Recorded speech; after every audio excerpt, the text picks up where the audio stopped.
Alright, welcome to lesson 1.1 of your summer package for those of you taking AP Calculus. So we're going to take a look at just some review concepts that you'll use quite a bit in calculus that I really want you to know before actually the course begins. So, as a review, you should know what the slope of a line is. And we typically use the letter M, and the definition you should have learned in Math 10, rise over run, or delta y over delta x, meaning the change in the y value or the change in x value, or even this lovely expression, y2 minus y1 over x2 minus x1. And if you were in my class, you would have gotten a chance to sing the song with me. And if you remember, please sing it along with me. If you don't know what I'm talking about, you're like, what? Listen up. Okay? So, I hope you remember the song, Row, Row, Row Your Boat. Because there's a second verse to the song. And here's the second verse. It's slope equals y sub 2 minus y sub 1. See, y sub 2 minus y sub 1. And then the bar, or the division sign, will be all over, and then x sub 2 minus x sub 1. So if you like songs, use it. If you don't, just memorize the formula.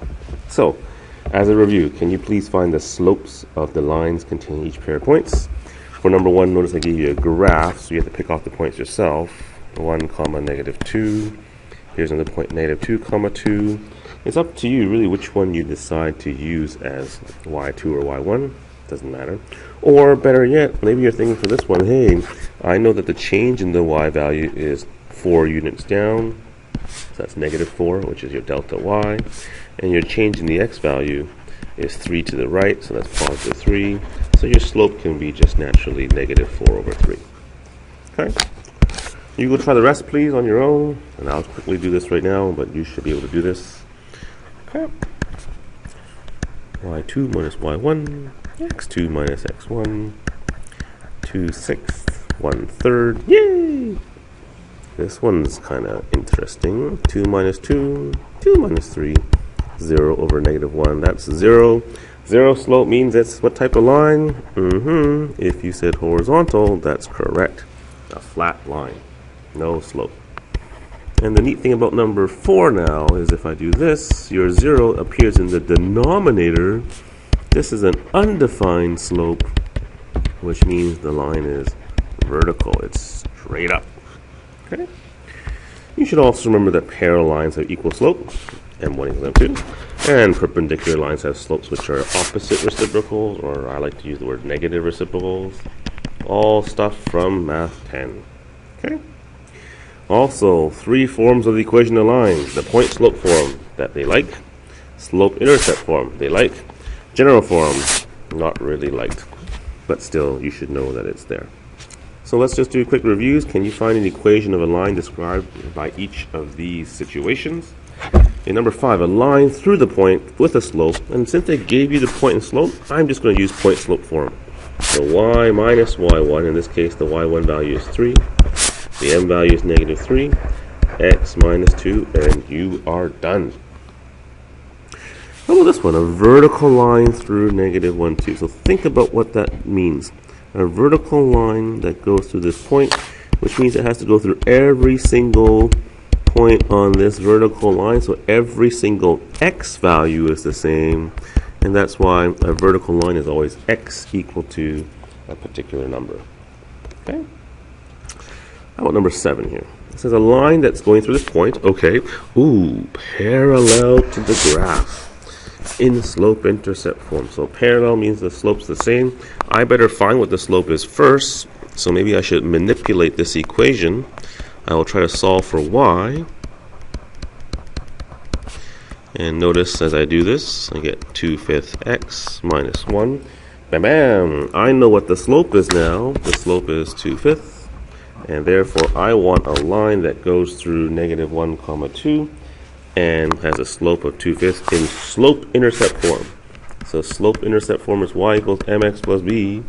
I know that the slope is now 2/5. I need to solve for b.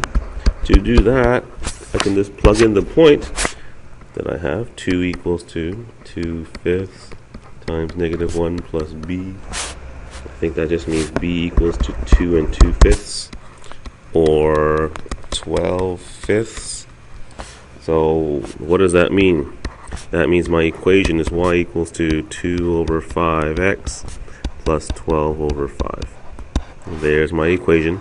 And this time it's in slope intercept form. Alright, same idea with number 8. This time it's a line that's through the same point but perpendicular. So notice this equation is the same as the one from number 8. Say thank you, so you don't have to do things twice. So since it's a perpendicular slope, it's going to be negative reciprocal of the slope over here.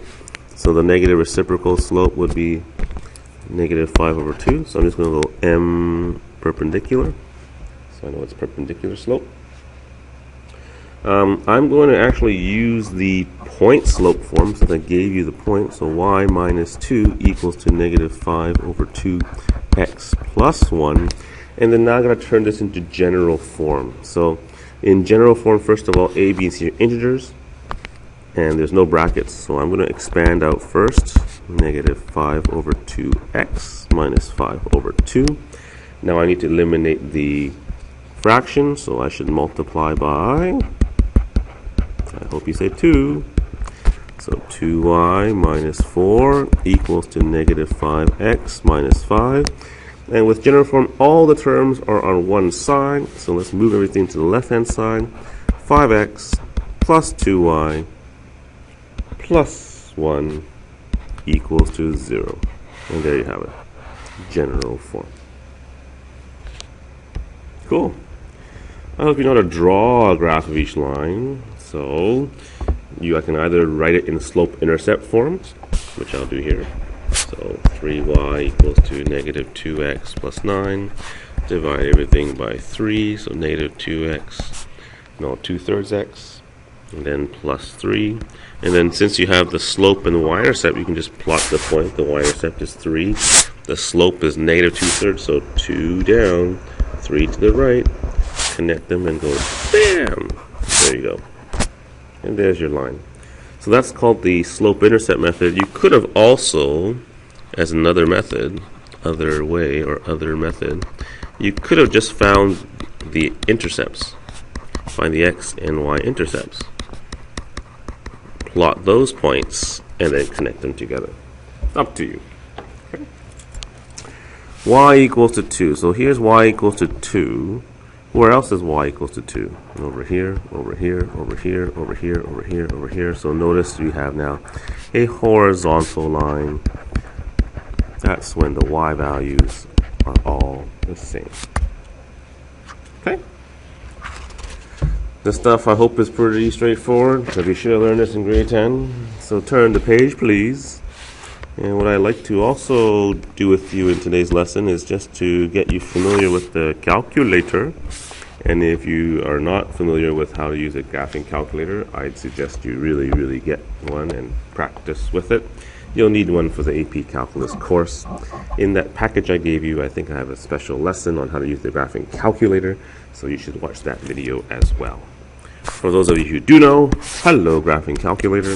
It says find a window to show a complete graph of this function. So notice I'm going to now just go y equals to, make sure you're in the right mode, okay? Function mode, FUNC.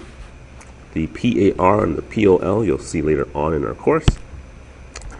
But in function mode, I'm going to ask you to please type in -0.2 x cubed minus 2.2 x squared plus 1.6 x plus 1.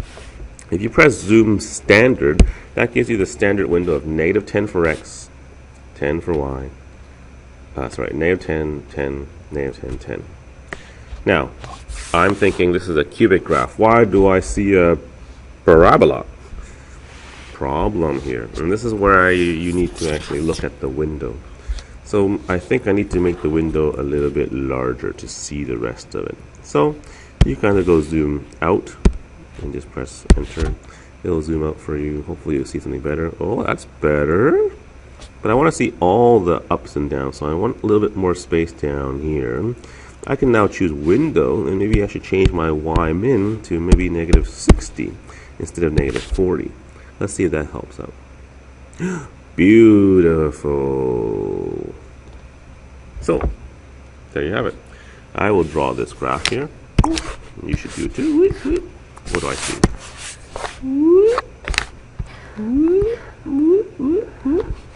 Something like that. Yeah. Maybe I should draw this. There's usually 3 intercepts, right? Yeah. There you go. And then you should also indicate the scale of the graph with the window coordinates. So usually you have the coordinates of the minimum x and the maximum x, along with the minimum y value and the maximum y value. So to find that, once again, go to window, and in this case it's negative 40, 40. So you think about what this is. This is negative 40, and over here is 40, and I believe the y was negative 60. So this is negative 60, and then 40 at the top. Okay. All right. How do you do number 12? Finding the zeros.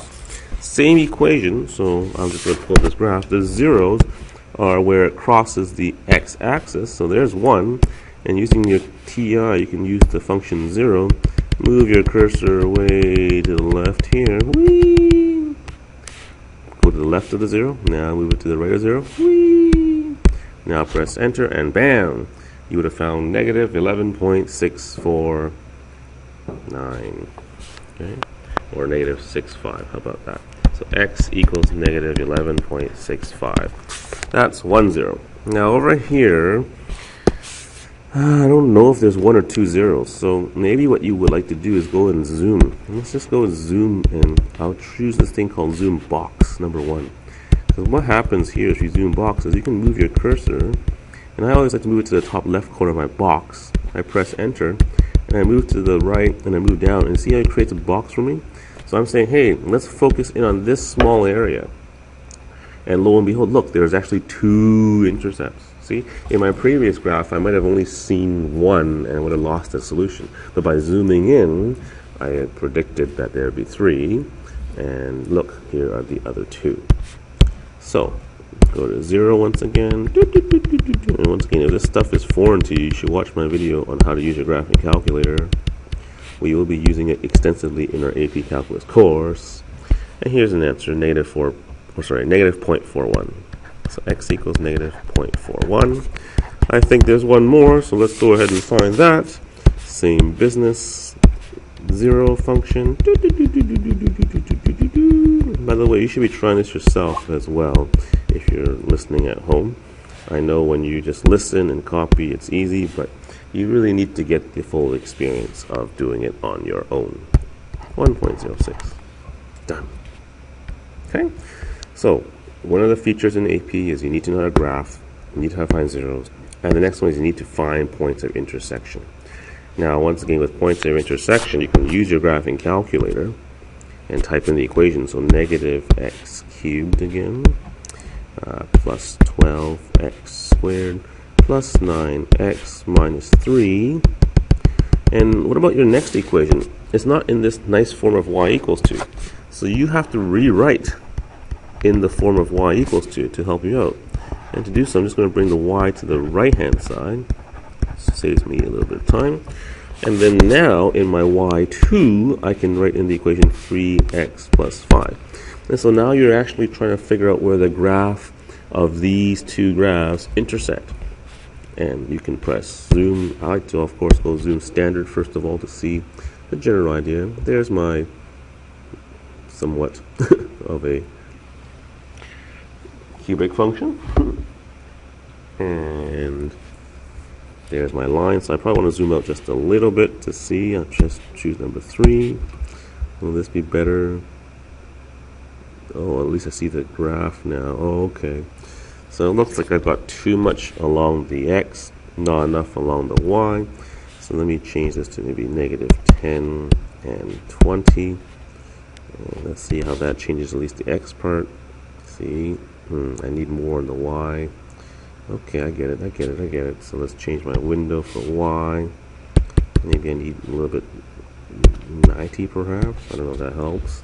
The hardest part is really just figuring out the window to make it look. Okay, now notice it doesn't help in the sense of finding the bump up here. But look, I've got the line and I know the 3 intersection points. So you know what? This graph is good enough for me. So let's go ahead and find the intersection points. This time I use this calc button and I use number 5 for intersect. It asks you for your first curve, so sure, I'm going to say I like to move my first curve all the way here to the right. I'm going to try to find that rightmost point first. Where'd it go? Where's my cursor? Oh, here it is. And then it defaults to the second curve. Yeah, I want those two. So, ba-bam, 12.43 and 42.3. So here's our first point, 12.43 and 42.3. There's our first intersection point. Go ahead and try to find the other one. So same process, second calc, number 5. This time I'm going to move my cursor all the way to the left. 6, 5, 4, 3, 2, 1. Where are you? Oh, here you are. As long as you get close to it, that's all that matters. You don't have to be exactly on it. There's the next one, positive 0.62 and 6.84. And there is one more. So once again, second calc, choose number 5. Bam, bam, bam. Negative 1.05 with 1.86. All right. Now you could draw a little sketch if you want to. Wee, wee. What does the parabola look like? Not parabola, the function. Wee. And then another graph like this. Wee. So it's up to you. I didn't ask you for a picture, so you don't need to, but if you want some reference, you can. Okay, last one for today. Okay, use a calculator to solve this. So your calculator can also plug in absolute value equations. To do so, you have to press special buttons, like this button called Math. Then you go move your cursor to the right to Num, and you choose number 1, Abs. So I want the absolute value of x squared minus 5, close the bracket, and I want the 4 as well. Okay, it's up to you how you want to solve inequalities. Some people will separate it as 2 equations. I prefer to actually write things as 1 equation with a 0 on the other side, because then when I see bigger than 0, this tells me I want the place where the graph is above the x-axis. So that's how I solve these inequalities. Don't remember how you guys did it when you learned it, but just know how to do it. So I will go ahead now and graph this out. So instead of having 2 equations, I'm just going to go with the absolute value of the whole thing, minus 4. I'll go zoom standard again, and let's see what graph we get. There we go. Now remember, I'm looking for where the graph is above the x-axis. So that would be this part here. It'll also be this little middle hump here. And this there. So really what I need to do is actually find the zeros, because the zeros will help me understand what's going on. For this one, I will also just do a quick graph so that you can see. So remember, it looked like this, right? Dun, dun, dun, whoop, whoop, whoop, whoop. And for where it's bigger than 0, because that's what I want, that's this portion here, because that's the graph that's bigger. This portion in the middle, and this portion over there. So once again, I need to find the zeros first. Zeros, come to me. Where are you? I can use the 0 feature, but I think this one looks like 4. Oh no, maybe I'm wrong. -3? Yeah, -3. So my first 0 here is -3. Okay. Let's find the other one. I predict it's -1. Do you trust me, or do you trust the calculator? Alright, you trust the calculator. Fair enough, fair enough, fair enough, fair enough, fair enough. Make me do more work. -1. So this one here is -1. I'm going to be lazy. I'm just going to tell you this is 1, and this is 3. I know it's symmetrical. Okay? So, Inequality notation as your answer is the set notation we're used to. So I'm going to write that down now here. Inequality notation. And yes, you should know two types of notation to show intervals. In this case, it'd be x is less than or equal to -3. That's this region here. And then you also could have the region where it's between -1 and 1. We put equal signs because it's greater or equal to 0. And then the final answer would be over here where x is greater than or equal to 3. That's inequality notation. If you're looking at interval notation, that's where you're asked to tell me the smallest and largest values in the interval.